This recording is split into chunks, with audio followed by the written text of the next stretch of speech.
Hey there, welcome to another episode of Personal Branding for Professionals, where we interview the powerful personal brands from around the world to inspire your personal branding journey. I'm your host, Ketaki Vaidya. We often think that personal branding is only related to our personal growth, but the truth is that our personal and professional development is interrelated. When we excel personally, we are able to give our best professionally. Our guest today is going to help us build a powerful personal brand at work to boost our career growth. Joining us today is Amanda Gerges. Amanda is experienced in the marketing, project management, and business development fields, accompanied by a scientific background. She's worked in different fields like digital innovation, communications, and marketing before finding her niche in project management. She is currently a project manager in the e learning field for a medical education agency.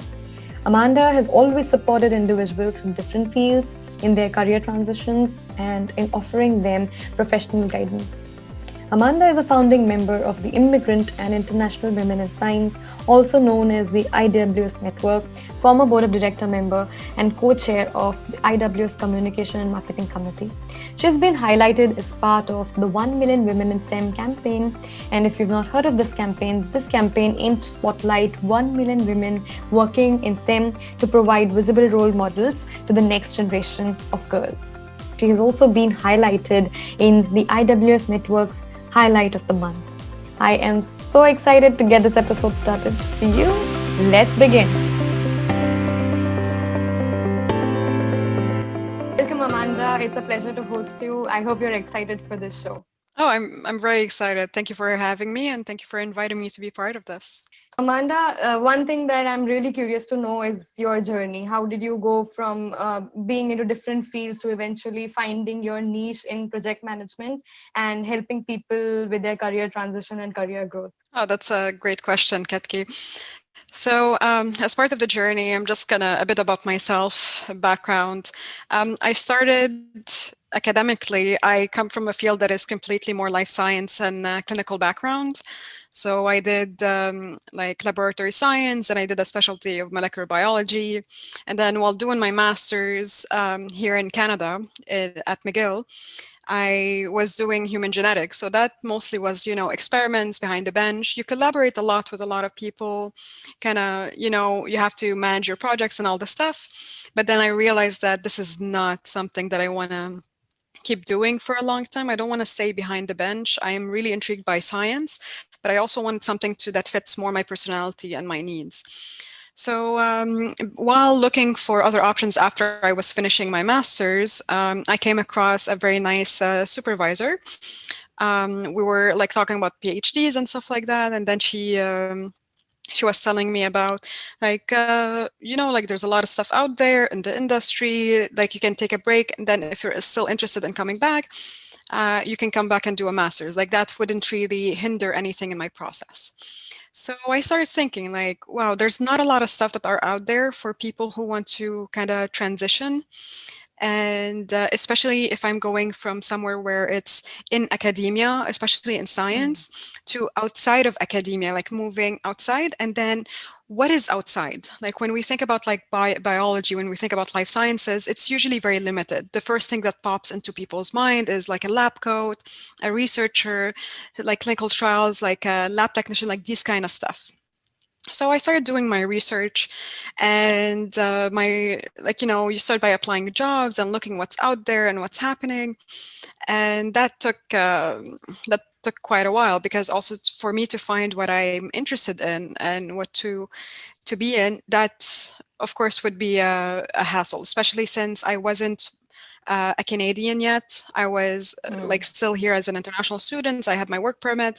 So it was a bit different, because what justifies as Canadian experience is a lot different from the jobs that I had earlier. So just beginning my journey, I'm not going to go into too much details about the different fields and positions, but it made me grow. It made me realize that, marketing, research, all these stuff that are out there can be used for my benefit to be able to transition into what I want. And I end up in different fields as like more education, like IT educations, like very specific program certifications. Then I went to more publications for for pharma and life science sector. And then I ended up doing like a lot of different communication and marketing targeting stuff. And I ended up doing now what I do, like you mentioned, the project managing for e-learning and e-training.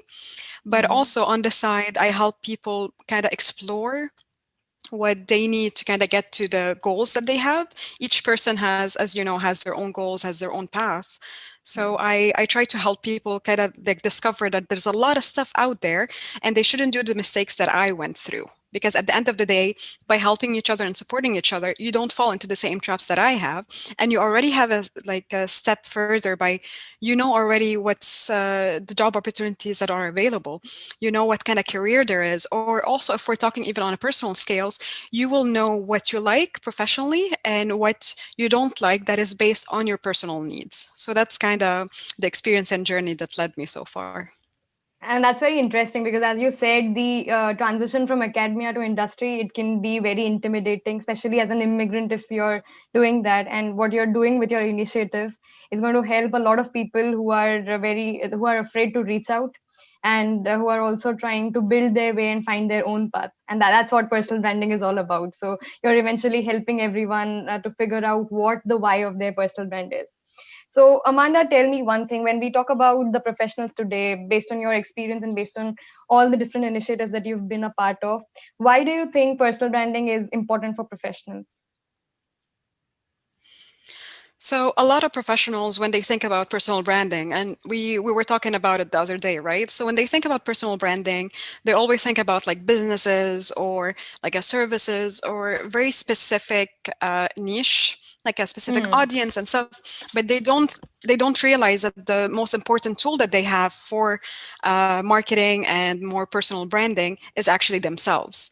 So when we're talking about people who want to get ahead, no matter what, it could be like negotiating a next promotion, it could be landing their dream job, it could be opening their own thing. They don't realize that they have to work on themselves before getting to where they want. So by like just briefly on that, it's more about you need to know, you need to set in stone like what your strengths are, what your weaknesses are, what you need to be able to achieve your goal. So this is kind of where self-branding and marketing, communication, networking, all of these play a very important role, and they're very independent of your academic background, your industry or transition. Of course, it helps more if you're already immersed in it, but if you're Hmm. not like immersed already, like it doesn't really help. It doesn't even delay that much. I mean, it's mostly just getting you to where you want. It's just going to be one more step like further. Yeah, so talking about personal branding in terms of the career growth that it can bring in, how do you think exactly personal branding can elevate someone's credibility at their workplace? Ah, so first things first, if we're talking, let's say you're in a company, it's going to depend on what's the type of company that you're in. It's going to depend on what the industry that you're in. You know, like you have governmental Hmm. sectors, you have public sectors, you have private sectors. So it's going to depend on a lot of factors, but the consistency, if you want, inside all of these, like inside the company itself, it's the type of work that you do, but it's also the expression of yourself. So Hmm. by if you stay in the same position for many years and you're doing the same job and you don't want to grow, that's fine. Like it's your personal business. You're Hmm. okay, but like let's say you want to get a raise, not even a promotion. You're just asking for a raise. This is where a lot of factors come into play. We're talking about your relationship with your manager. We're talking about your relationship with your colleagues. We're talking about setting yourself up ahead of time about the responsibilities that you're going to get if you get promoted. So what Yeah. I would suggest, and that is mostly what most people are afraid of, they're afraid of losing their job, right? They're afraid that Hmm. if they speak up, they're going to lose what they have. But by not taking the risk, they're hurting themselves more than actually helping, because you're going to be stuck in that position. You're going to be unmotivated at some point. You're going to be very distracted. You're going to be very upset, and this is going to build up Hmm. some grudge. It's going to become a very unsettling feeling that you're going to end up not being happy with the type of work that you're doing. Going to become Yeah. a routine. You're going to be stuck. So a lot of people fear that because they're afraid of change. again, like a lot of people have different circumstances, and of course they have different responsibilities. So we're not undermining that, of course. We're talking more about what you need to do to get to the next step, because a lot of people think that if it's so hard on the job market, there's not a lot of jobs available, or I don't know where to begin. If I lose my job, like what can I do? So this is where a lot of like body language and the way that you talk with your peers, your colleagues, your managers, your networking, this is where it comes to play, if you want. So what ends up happening is that you're in a job, you want to take the next step. You start Hmm. talking to your manager ahead of time. So if you know that I want to get to that position and you have something specific in mind, that I want to get to in the next 6 months or 3 months, but I don't Hmm. think I have the complete job responsibilities to do that yet, Hmm. I would talk to my manager. I'd be like, okay, so I'm interested in this and this and this. So I'm setting goals. That's the first thing that I'm doing. I'm expressing. I do my research, I set goals, I talk to my manager or to the peers that are doing already the job. And I'm like, okay, so what do you do? What are your responsibilities? How is this different? What am I supposed to do? Can you give me more? So, like, starting by, it doesn't diminish the fact that you still have your workload. You can work yourself out. You can, sometimes you have to work to get to where you want, you have to work a bit more. That doesn't mean that it's just killing yourself in work and drowning yourself in work. No, it's more about like balancing what you need and what you will have to do for later. And then just growing this, being the communication, having the flow of communication. First, we'll set the expectation for yourself. We'll set the Hmm. expectation to the management inside your job, because they're going to think about more, oh, like this person wants to give more, but we're unable to give him more, for example, or her more. Like, we can't really offer that person or this individual what they need. You're gonna have these talks. At least you initiated it. So if it happens in a month or 2 or 3 and you see that there's not a lot of cooperation from the management, you know for a fact that you tried, you Hmm. you expressed it, you communicated, and then this is your flag that would be like, okay, no, if I want to grow and I actually want to work on something that I'm happy with, I should look somewhere else. That doesn't mean that you just quit your job and go. It means more that now you know that this is kind of your bubble inside that company, and if you want to stay there, no problem. Like, if you're happy, everything is fine, you know where you're heading. It's going to be Right. maybe slow, it might be like stuff, but you're heading this path. But now you know that if you want something more, you should start looking elsewhere. And honestly, like, people are attracted to more, it's the personality, right? It's Hmm. you could be as like specializing in a very specific software or a tool, or you're going to be an expert in something, but if I don't have this connection with you, or if I don't like you professionally, if you're untrainable, if you don't have these transferable skills, the communication, that might hinder your next position. So you have to be open to taking criticism also as well, to work on the stuff that you know are needed for your next step. And these are kind of the high level transferable skills that we will talk about after. Correct. So as you said that personal branding can be the answer of why a person is projecting, that why should it be them in the next role, why should it be them for that particular race, and that's how personal branding can help you project all your accomplishments, all your strengths, so that you're eventually considered for any kind of career growth that you might be exposed with. So that brings me to my next misconception that people generally have about personal branding, and they usually think that personal branding takes a lot of time. So what is your take on this? Do you think that personal branding would require them to actually put their work aside and work on it, or how can they manage their priorities in this? Well, it's definitely not going to be a piece of cake. It's not like you're going to wake up tomorrow and be like, oh, I'm a star. Everybody knows me and all this stuff. So it's going to depend what you need to do, right? So where you want to go. Hmm. So you start off, like, most of the time it's going to take a bit of time. It's not like overnight, but it's going to depend on a lot of different factors. One of them, your social media presence, like how active are you on the different social media platform. And then you're going to have to check, you're going to have to do your research, because I'm not talking about if you're opening something, a business for yourself. I'm talking about even inside a company, or if you're looking just as a transition, or you're looking as when we're saying personal branding.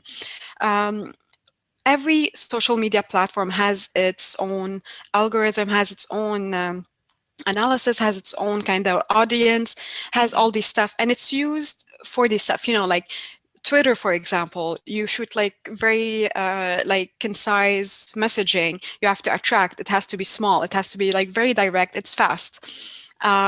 For example, LinkedIn is a bit more professional. Like you have to attract people, but it's a bit more like finding jobs, finding opportunity, networking with other people, connecting with people. Yeah. Facebook is more social. It's more like a bit more dynamic, and it's also depends on the age group you're targeting as well. And of Mm. course, we have like Instagram, we have TikTok, we have all of these. Like every year or every couple of months at this point, you have a new tool, a new technology that is emergent. So it's like completely different than what we used to have like a couple of years ago, for example. So knowing kind of the different platforms or the most popular ones and using them to your advantage. If I know that most of my industry or peers or colleagues use Twitter, for example, or use LinkedIn, or use Facebook, or use this, I would start checking my presence there. Like, what image am I projecting? And that's the important thing. You always have to think about yourself. What is the pitch that you have when somebody asks you, "Tell me about yourself in less than a minute"? You know, the elevator pitch. Like you're stuck in Yeah. an elevator with someone, somebody's asking you, like, "Oh, tell me about yourself," or "What do you do?" "Hey, like I'm this and this." You have 1 minute to kind of express what you want, what you're looking for, and what you're doing. And that is kind of it. It's the same thing. You're bringing the same vibe into the social media presence. You have this more expression. When I go into your profile, for example, on LinkedIn, I want to see your activity. What do you follow? What do you do? But I also, I am interested in knowing like your experience, knowing your stuff. So if you comment more on my post, if you like my post, I will go in and see. I will add Mm. you. My network will add you. Like all this stuff. It's kind of like a chain reaction. You have to start slow, but you have to understand what you're using. It's not like jumping. It doesn't take a lot of time. I think I started like a couple of years ago when I was more diving into the communication and marketing part, like the separate part of what I do. uh, you can start just by your, let's say, your lunch break or the afternoon after your work. You have to check a bit the time where your audience is mostly active. So you can test a couple of stuff like different times to kind of know where you are. But it could only take also 10 minutes. It doesn't have to take like an hour of me just scrolling endlessly through these like news feed or feed of all of these platforms to kind of get where I want. If you have a good source of information, if you prepare ahead of time also your information, it's going to be a lot easier to manage, and it's going to be a lot easier to grow your network and get to where Mm. you want as an image, self-branding. So this is kind of the misconception where people just think like, oh, it's going to take me a long time, I'm going to spend hours every day, I have to quit my job to do this full time. It's not really the case. It's getting a lot easier to connect with people internationally and globally than just doing it by, like picking up the phone, random people, putting like pamphlets everywhere. It's a different marketing strategy where now we need to use them.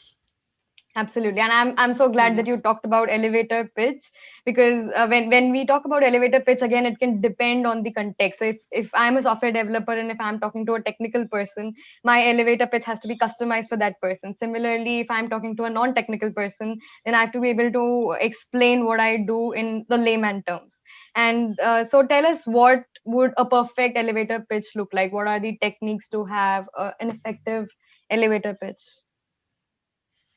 So if you want to think about it this way, you have to be prepared for two things, right? So you have the elevator pitch doesn't have to be technical because you don't have time to go through the technical stuff, right? So Yeah. your elevator pitch has to be a global image about yourself. It's like a high level overall expression of who you are and what you want to do. Okay, so if let's take two scenarios. You have two types of elevator pitch. You have one that is already planned and prepared, like you're having an interview, so you know ahead of time that you're going to have this interview. And you have the Hmm. unexpected one, which is Yeah. kind of if you are networking and meeting other people, unexpectedly somebody is asking you like, oh, what do you do, what are you planning, like just normal conversation, right? You don't want to bore people. You don't want to just go and talk to people and be like, oh, I do this and this and this, and I'm this and this and that, like all this stuff. Yeah. Like it seems a bit also a bit arrogant. You have to be a Back end. bit Yeah. more yeah, you have to be more conscious about what you want to transmit as image. So that's why Hmm. like research is pretty important and preparation ahead of time.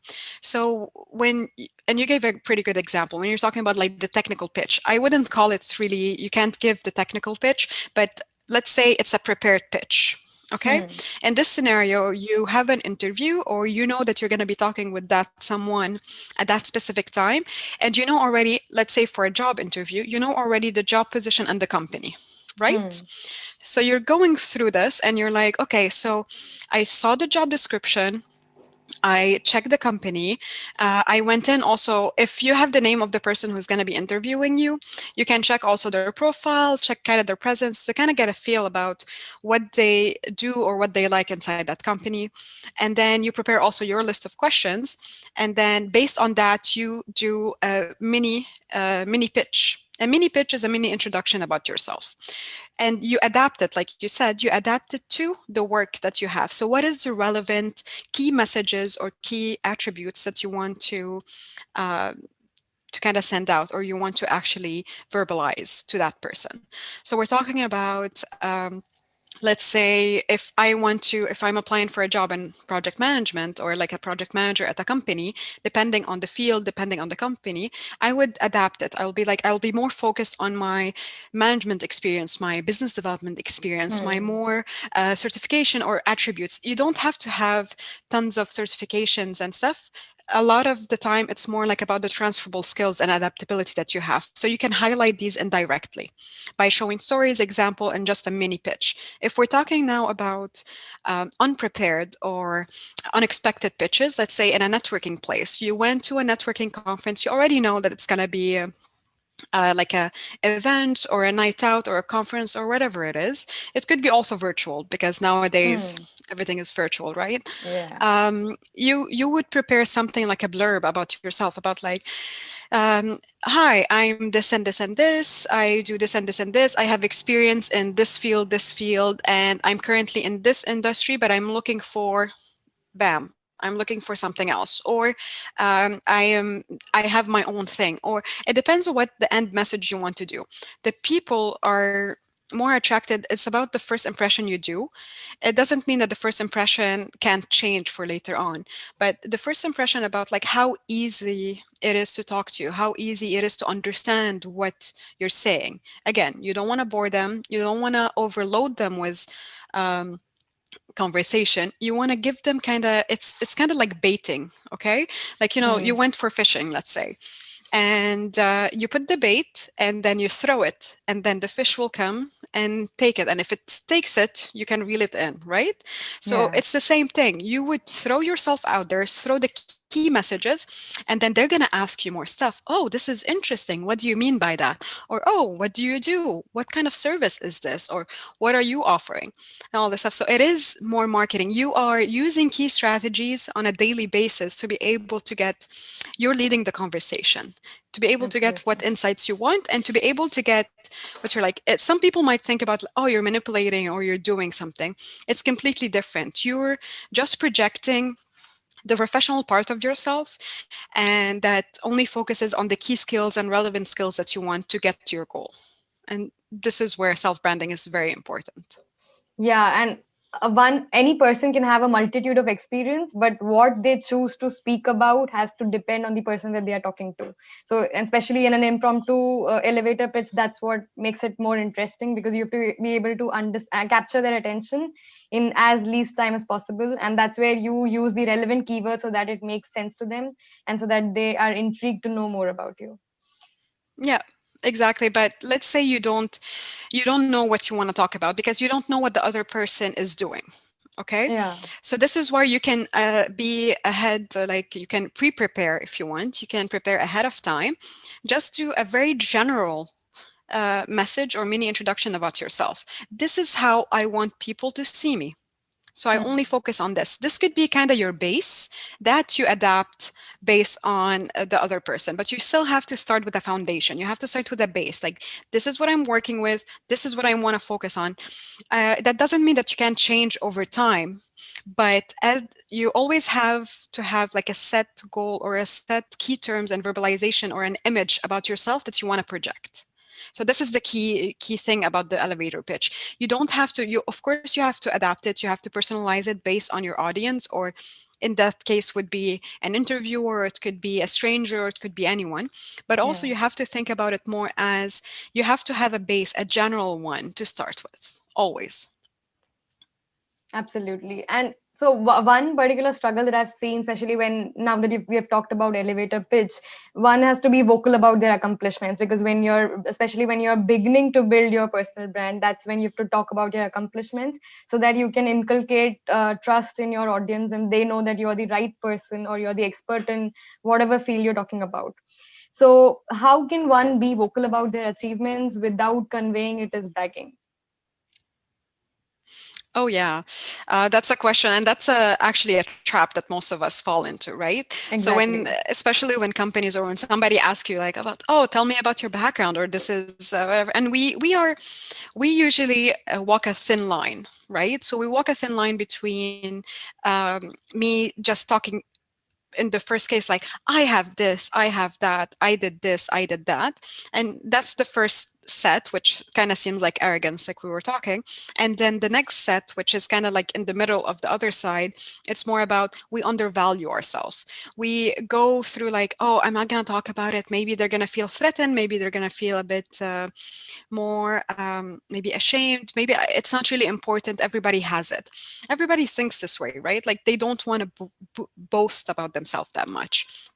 So we end up either like overselling or underselling. There's no middle ground. So the Hmm. technique is by giving examples, giving stories, talking about what you learned throughout your journey without specifically mentioning this stuff. Like I could say like, oh, I have a master's in human genetics, and just stop there, and you'll be like, oh, at this university and that, like I could be like doing that. But I could also tell you, oh, during my time while I was doing my research, so I was by doing my master's in human genetics, specifically in bone, I realized this and this and this, I learned, I got collaborated. Like I'm telling you kind of a story, a mini story, a Hmm. bit of like an example, a bit of a background to kind of transmit what I learned through this journey without boasting about it. Of course, sometimes they ask you like specifically, like if somebody doesn't know you at all or haven't seen your profile or haven't seen your CV,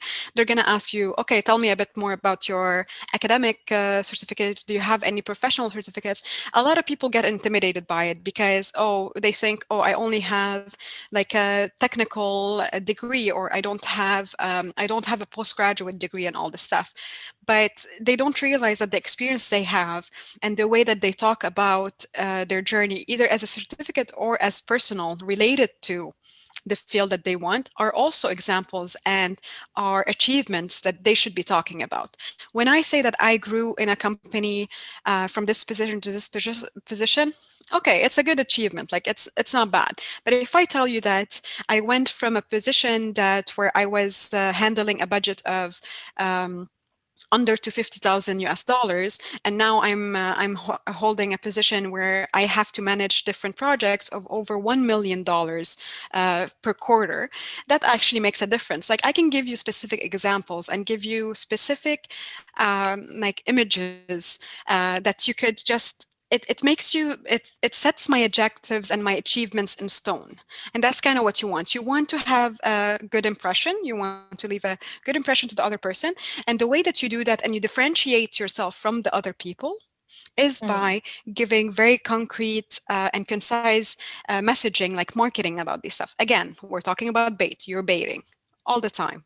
It's always Yeah. about thinking, like it happens as a habit later on, that you know what you're going to be doing. At first, it's going to take some time. You're going to be working a bit on it because you're going to have to think about it before and after every meeting. But then it becomes Hmm. natural. You know what you want to focus on, you know what you want to talk about, and you know your examples that you want to give, and then you just adapt them. And that is in summary how you're supposed to go through it as an exercise.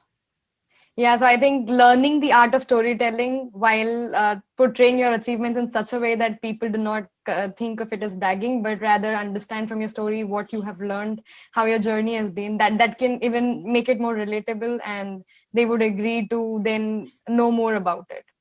So that's a great answer. Thank you for these tips, because it's really going to help our audience to customize their elevator pitch and have better strategic networking when they begin to do so. So one the particular thing that people struggle with when they start their personal branding journey is to find the why of their brand. So what do they want to stand for? What is the definition of their personal brand that they're going to put out in the universe? So how should someone start finding the why of their brand? What are your tips to help someone to do so? Well, you have to know, and this is going back to the tools, right? So you have to know kind of what is the technology now that everybody's using. You have to know what are the tools that everybody is interested in.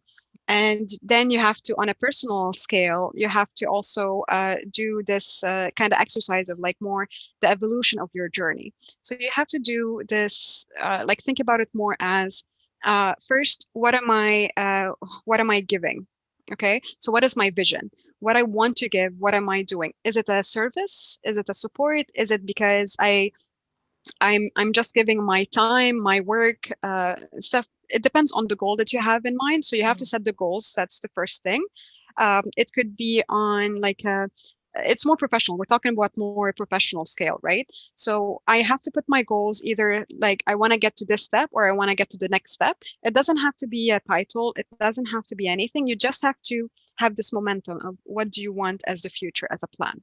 And then you start by checking what are the technologies that are out there that could help me get to the goal that I want. So I check what are the tools, what is their use, their different stuff.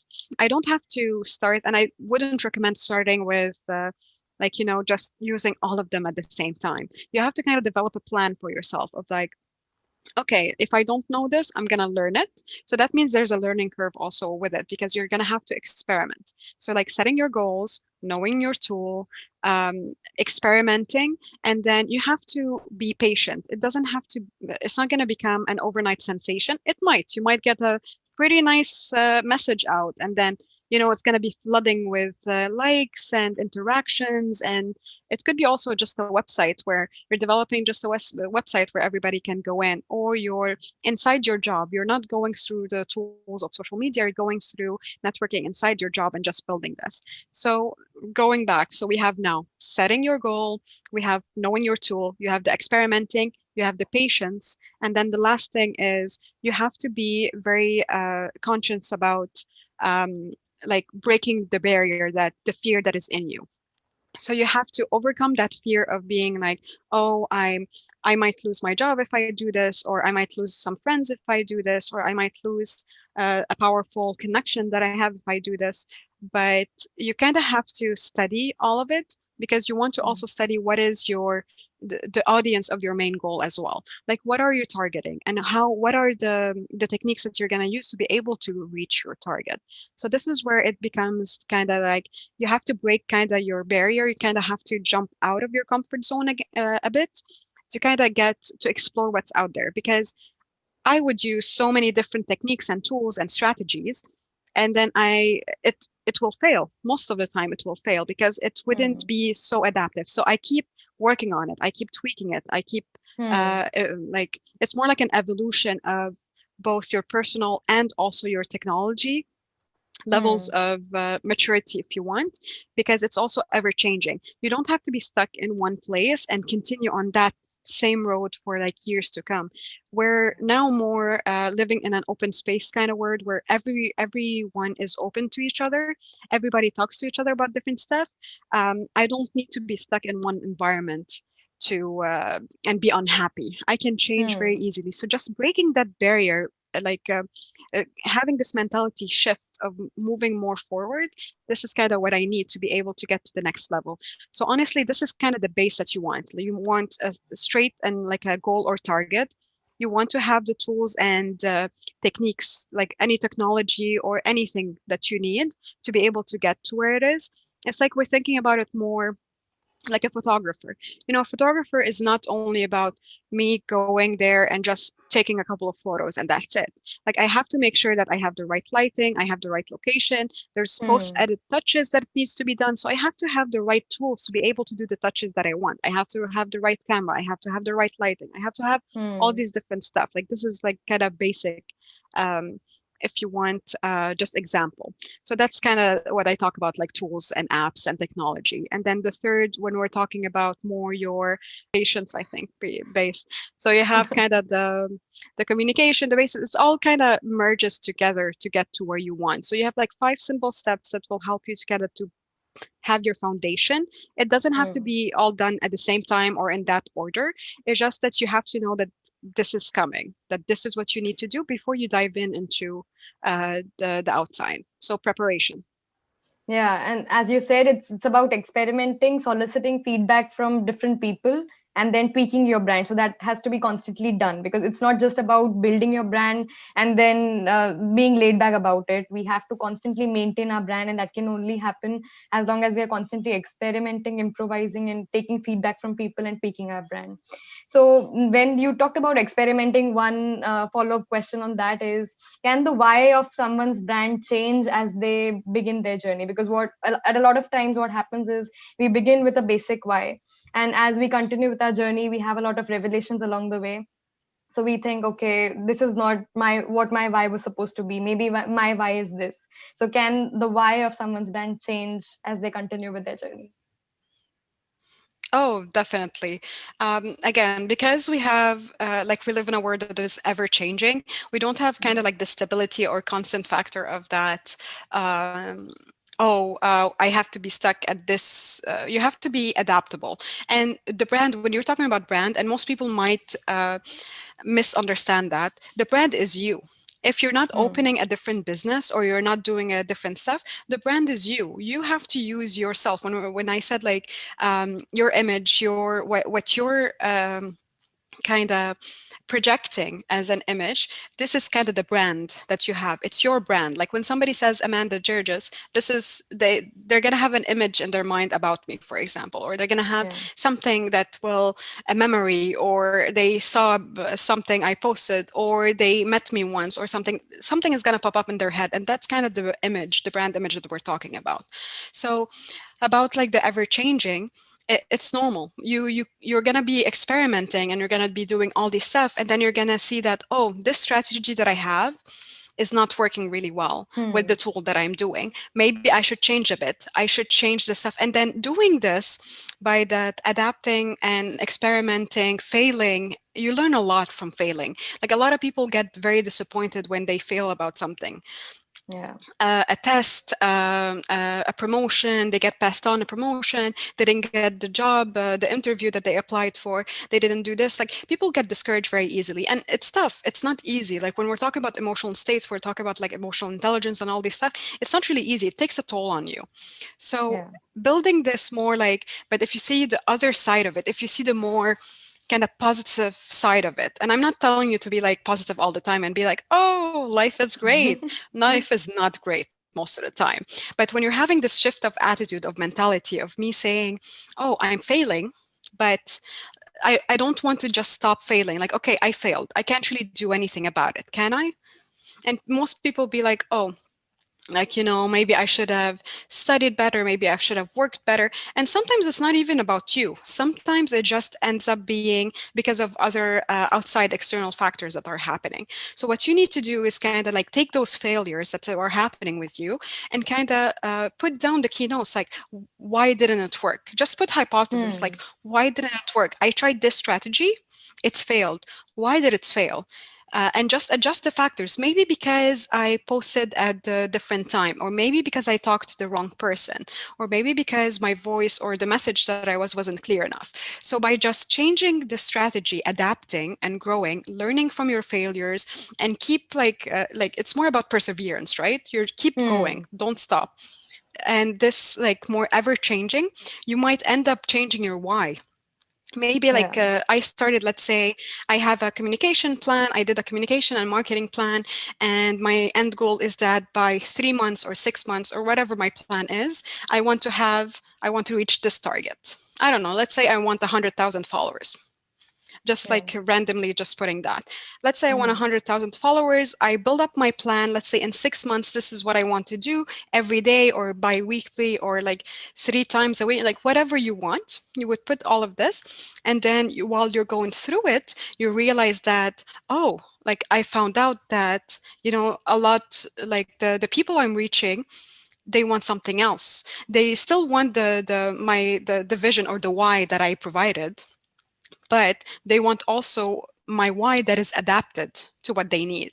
So this is where you can have like this shift of be like, oh, so it is working, but I need to tweak my why, and but I'm still happy. You don't want to you don't want to end up just pleasing the masses. You don't want to end up in that kind of stuff. You want to Mm. be able to still be happy with your why, but still changes and adapted based on what you're seeing as feedback, as like soliciting feedback or unsolicited feedback, even like how your market is reacting to you, how your targets are acting. And when you said about niche and audience, it could be also at any setting. It could be personal.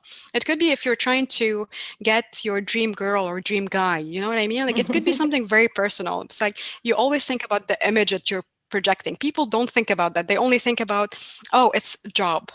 It's just a job. A brand is a brand. It can't be me. So that's kind of just breaking that and just be accepting the fact that you can change. It's fine. You don't have to be stuck in the same, doing the same thing, thinking the same way all the time. If we are still thinking the same way that we did years ago, Mm. this is where it's a major problem, because that means that you didn't learn anything. You didn't grow personally. If I don't grow personally, how am I supposed to even grow professionally? What am I supposed to know? Like I'm just going to be stuck there doing the same thing, and not working on myself before even working on the stuff that I'm doing. I'm not going to be able to work on myself. And Mm. this is really bad. Like I think this is kind of the main issue. It's about being okay with changing your why, but also understanding why you're changing. So Yeah, the introspection is very important, because if you miss out on that, then you never know which direction you're headed to. And then you're just being very confused about what definition you're putting out there. So one thing that you mentioned, and which is very evident from your answer, is that the why of your brand doesn't have to overlap with the field of your work. It can be very personal. It can depend on the context. And a lot of times people, they get engrossed in this, that okay, if I am working in a data science company, then my why has to be around it, and then they just get focused on that. But your why can be anything. I might be a data scientist at my work, but I can do something totally different in my personal brand. So the goal of my personal brand doesn't have to overlap. So it's totally a personal decision that one makes. yeah, of course, it helps better if you're targeting your personal brand with the industry or with your field that you're already experienced in, because you have already all the tools that you need inside of it. It's going to be less time to do research, but it shouldn't restrict you, right? Like, example, you're a perfect example of this. Like, you're working, well, you are kind of like a data scientist. Like, you're working with a lot of databases, you're working on specific softwares and all this stuff as your full-time job, which you like. Yeah, I'm not saying you don't. Like, you enjoy your job, you're good at it, and you know what you can do. But at the same time, you wanted to explore your other passions. You wanted to kind of grow on a more personal and also professional scale. And this is kind of where you got the idea of more, oh, like I'm seeing like a lot of people are having issues with the same stuff that I'm having issues with. They don't know that they can do so much and not be in the same field that they want. And you started this whole the series about more personal branding, looking what you want. This is kind of you're targeting the same thing. You have your why, you did your research, you're checking the tools, and you're connecting, you're networking, you're growing, and all of this stuff. It's the same absolutely. thing. Like for me, for example, if I got stuck in the same field that I was in, just because I got the barriers of like certification and just about like the experience that I have, I would be in the lab, or would be in the same environment, in the same kind of like academic environment that I was in for a long time. But the moment I realized that no, I don't need to do that, I could use the experience that I have in this industry and in this field and kind of build on top of it. You kind of get more experience from other fields, combine them together and grow, like put them on top of each other. People think about, they usually differentiate completely between Hmm. their work life, their experience in a specific field, and their hobbies and their passions.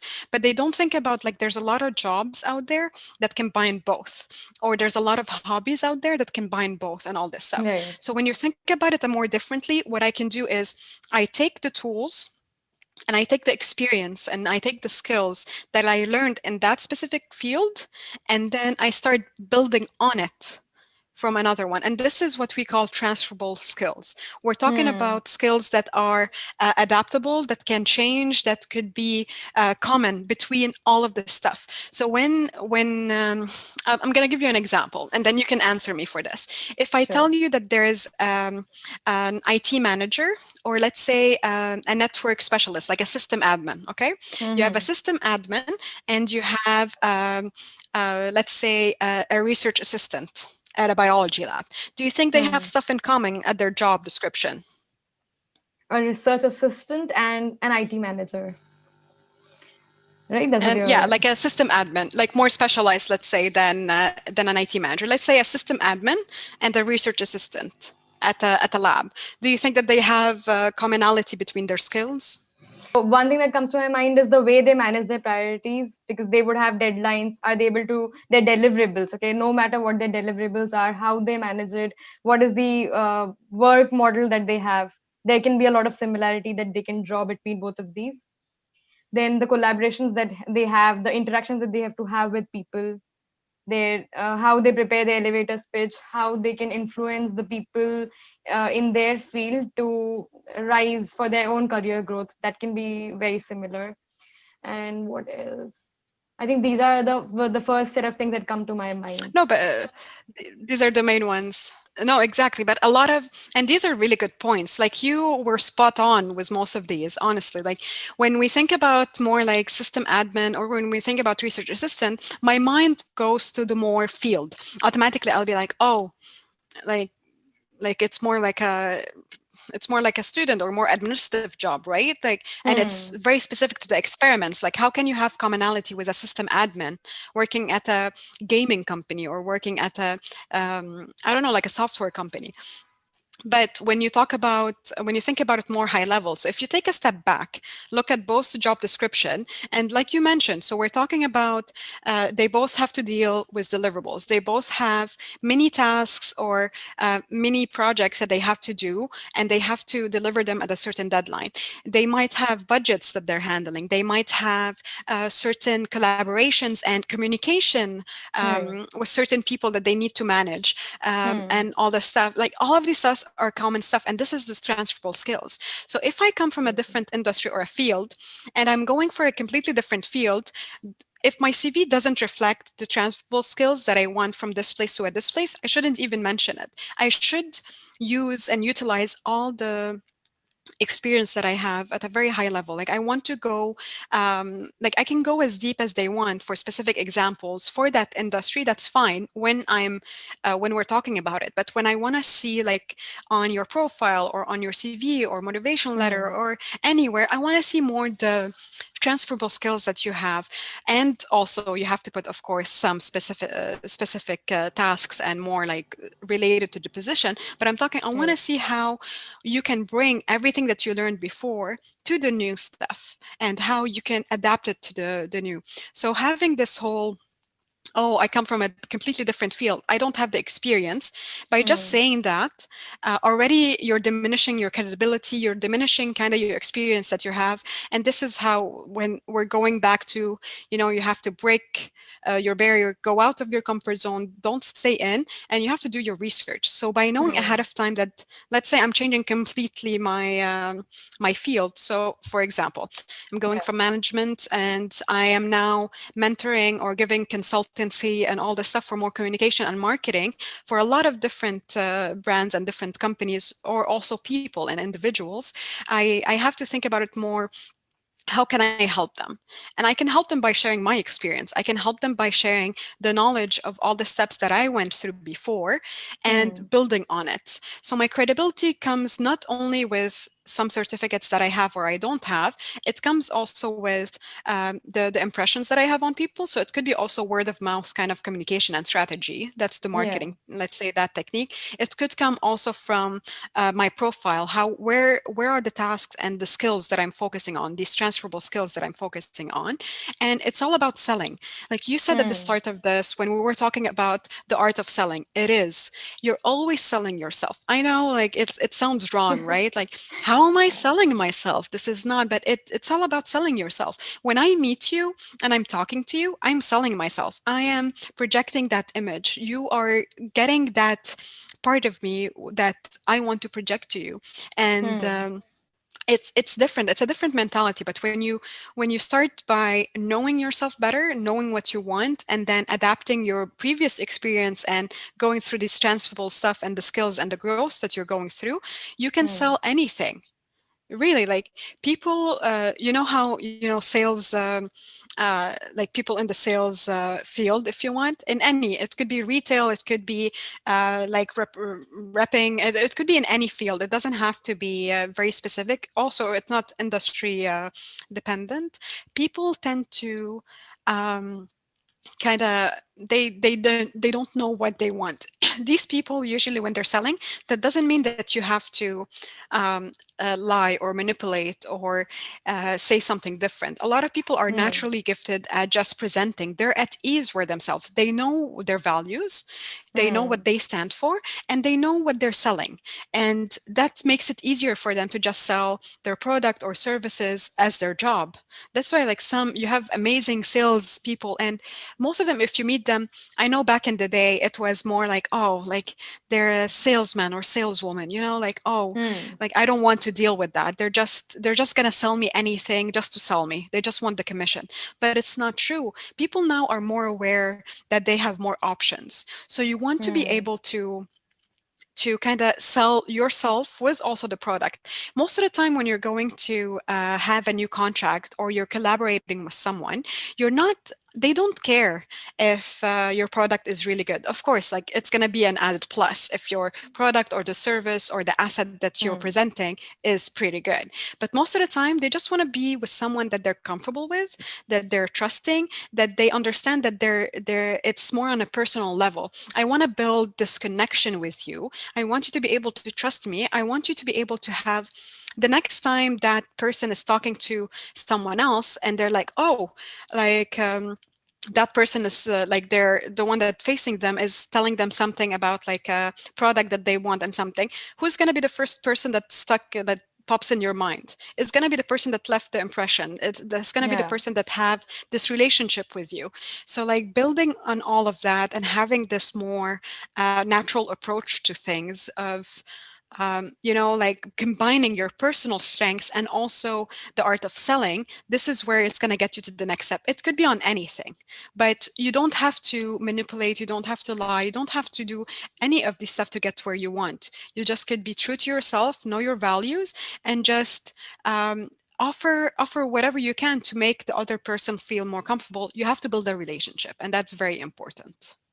Yeah, and the most important element of a personal brand and whether it'll work or not is your integrity. So as long as you are able to show people that you can deliver value and also follow up when they approach you for anything and help them establish whatever they want to, then you've proven your brand, and that helps you to get better word of mouth to propel forward, and that can help you build your reputation and an effective personal brand in the future. So, for anyone getting started in their personal branding journey, Amanda, how do you think? What are some tips and techniques that they should use when they are getting started in their journey, especially when they know nothing about this and they are an absolute beginner?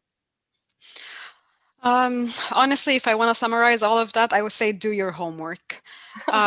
Just because of all the tools that we have now, and especially with social media. Social media is a very powerful tool. It could be used for a very positive experience, and it could be a very negative experience, right? So just following similar journeys to that are ahead of you already. Like, let's say I want to open a winery, or I want to open my own thing, or I want to get to the next step. I would follow people who have the same journey or who now are in the position that I want. And I would kind Mm. of see what kind of, like, I could see their profile. And I'll follow and I'll do my research for a bunch of them and kind of see the commonality between all of them. And if it's something that I'm lacking, I would work on it, right? And Mm. if it's not something that I'm lacking, I would kind of see what kind of image that they're projecting, right? Like, what Right. are they active about? What are they talking about? What is their value? What is the messages that they're always bringing? There's always a constant. If even if we don't see it, if you Mm. kind of relay all the messages and what is out there, there's always a constant value or attribute that is being, like, a key message is being transmitted by a person. Like, it could Mm. be about transition, it could be about communication, it could be about their love for dogs. It doesn't really matter, honestly.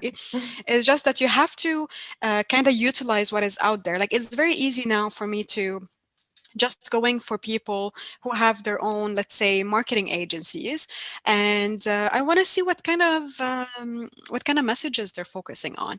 I want to see what how they get to that journey. Did they do a certification?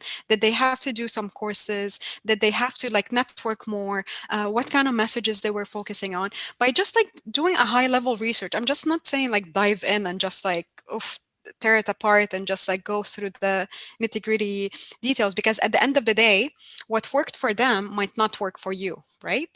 So you shouldn't Mm. even hear, you shouldn't listen to just other people's experience and be like, oh, it's going to be the same for me. Like, they tried and they failed, so I'm not going to be able to do it. No, you should take all the info that you are exposed to, the good and the bad. You should also reach out to people.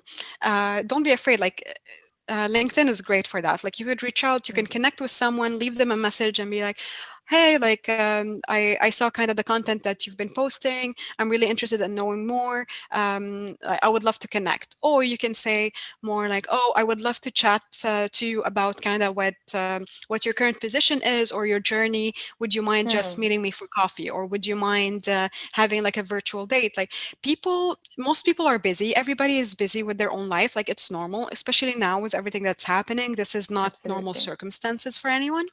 Yeah. So going through this step further by just reaching out, some people don't answer, and that you shouldn't take that personally. You shouldn't feel like, oh, that's bad, nobody answered me. Like, I talked to four people, I didn't get a single response. This is where, when we talked about adaptability and changing, so that strategy didn't work. Maybe I should focus on people who are in a different, like, it's a similar journey but in a different setting, and let's reach out. Or I'm targeting specific people.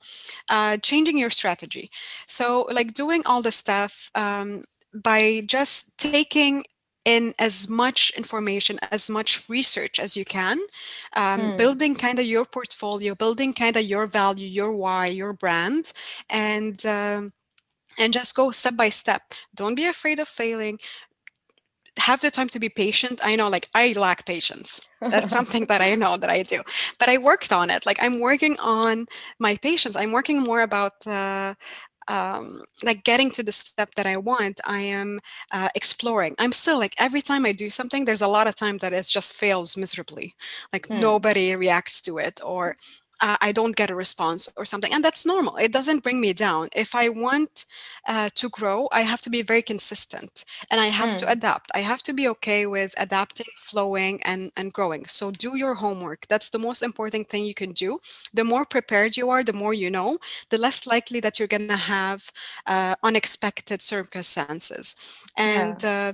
don't be afraid to ask for help, ask for support. If you don't know how to do anything, for that specific tool or that specific you don't know even how to plan, reach out to other people, reach out to your friends, reach out to your network, reach out to anybody that you might know and be like, oh, I'm looking for somebody who can help me plan out my next step. I'm just hoping, or I'm looking for someone that I could just talk to so I could Mm. brainstorm.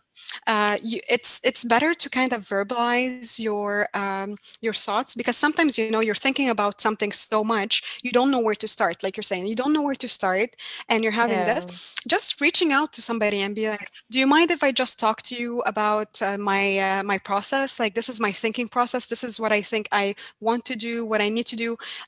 Would you mind sharing your perspective, or would you mind giving me tips about how to Hmm. start. Like we can chat. Most people are not going to refuse a 30-minute or 15-minute chat.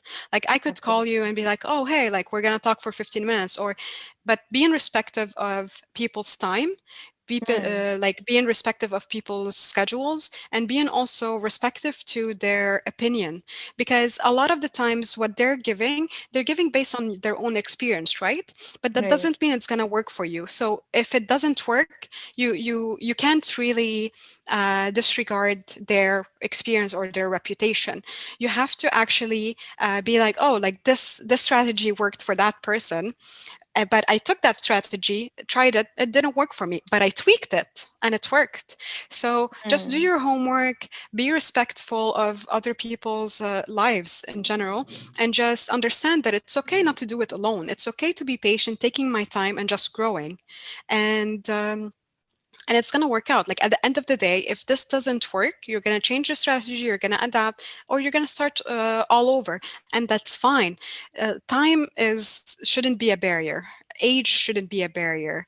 And now with all the stuff that are open, I don't think we have this kind of barriers now, right? Like it's all Yeah. in the open. Everybody talks like their thoughts, everything is poured out there, so it's very easy to just go in and just trying to grab as much information as you want. So And yeah. that's a very interesting take on how to get started on your personal branding journey, because even I personally, I initially thought that when I wanted to begin this series, I thought, how would it be possible? Who is going to be my guest? I don't even know if people would be able to trust me enough, if they would agree for all this, because this is a very time taking process. No one might, some people might refuse it directly. So when I started approaching people on LinkedIn, I was surprised by how approachable everyone was, especially when I messaged you and you made me feel so comfortable that in a way, by agreeing to this interview and by being a part of this, you're also encouraging me in my own personal branding journey. So it's always about figuring out what your next step is, and it's always about reaching out to people, because you never know how much impact the next connection or the next person can bring in your life. So we always have to be Yeah. verbalizing our thoughts, talking to people, learning about their perspectives, and then using that insight in our own brand. Yeah, and that also, like you summarize it beautifully, because the fact that you put yourself out there, you put yourself at the vulnerability, right? So you kind of Yeah. expose this part of yourself that I'm trying something new that might work and might not work, and it's working bit by bit. You're seeing that you had to make some changes, you're growing, you're getting more network, you're Hmm. getting more exposure, you're reaching to the right people, and then you never know, it only takes one person to change what you're doing or to kind of skyrocket what you're having. So this kind of different experiences that people can have. But also I just want to mention about more, like if somebody that are is more on the introverted side is watching Yeah. this, they're going to think about, oh, this I can't do, I can't really like be in front, like talking to people all the time, and like having, like it takes a lot of energy and stress. And I get it, like I know a lot of the close people in my life have this more introvert Hmm. personality, like it's more dominant than their extroverted side, right? So they always go Yeah. through like, oh, I don't know how to market myself, or I I don't want to talk about it. Like I don't want to do this much effort to be able to get what I want. So that being said, you, like, just saying they shouldn't be discouraged, because a lot of this time, like you could be just really an expert in what you do. You just need a nudge in the right place. That doesn't mean that you have to talk to so many different people and do all of this out of your comfort zone, like completely out Hmm. of your comfort zone to be able to get what you want. You can get different strategies that work best for you also as an introvert without having this big network. It's not about the numbers, it's about the quality, right? It's Yeah. about finding the right person, finding the right strategy. So even on your Hmm. personal life, even at your work, just talking to one person is enough. It doesn't have to be a large scale marketing, self branding, Yeah. utilization of the tool. It could be just on a smaller scale, something that best fits your needs. So this could be used for any type of personality. This could be used for any type of goals that you have in life. And also it could be applied for all the different industries and fields that you're in. And that's absolutely right, because when it comes to your personal branding journey, there is no right or wrong decision. There's only that decision which is going to work for you. And as long as you can find that, as long as you can find whatever suits you, I think you should be good. Because in the end, you're Yeah. only trying to elevate your community, you're trying to give back to the community with whatever you have, and that is the thing that makes most of the difference. Exactly. It's all about finding your values and your comfort zone and just learning from all the different stuff that you're doing. Honestly, like there's no right or wrong. I know it sounds more like, oh, there's not a set in stone strategy, there's not a process, and I'm all into processes. I love process. I love like this is what you need to do. Ta ta ta, that's it. Like it's done. Hmm. But most of the time, it's not like that because you have so many different risks. You have so many unexpected circumstances that could happen. There's a lot of other factors that we can't control. Right. So having this open, you have to have this open mentality when you're going in. You Yeah. want to think about your image. What are you projecting? You want to think about what are the risks, like pros and cons about doing this. You want to think about your strategy, but you also Hmm. want to be very comfortable in what you're Yeah. doing. You don't want to be sharing and talking about different stuff that you're not comfortable in discussing. If I can't describe it to you, then I don't know it that well. The moment that you know that you're good at something is when you can break it down into smaller. Like when you said about the more talking to like let's say a scientific and a non-scientific. If we're talking to like the Yeah. public or adapting to your public, this is the perfect example of it. So just know your target, know your audience, utilize the tool, be patient, and just be comfortable. Have values, have your why, and then go with that. Yeah, and you've given us some interesting analogies and stories today, and I think it is going to cater to a lot of people. Your perspective is very inclusive because as an amateur, as an introvert, as an extrovert, you've catered to all of these people through your stories and through your perspectives. Thank you so much for your time, Amanda. It was a pleasure talking to you, and I've personally learned a lot from our talk, and I hope to have you again soon, because I'm sure that you have a lot of other stories to share as well, and because you have personally experimented a lot, and it's only now that you've started finding your own way. So you're the best person to tell everyone that it's okay to never give up. It's okay to sometimes feel low, but as long as you're consistent, your personal branding journey is going to be absolutely fine. Thank you so much, Ketki. This was super nice. I loved your question. I wish you the best of luck in your journey. I think what you're doing is amazing to a lot of people, and also not locally, also internationally. I think a lot of people need to hear what you're bringing to the table. It's a bit different. Thank you so much for that. Thank you, Ketki. It's a pleasure.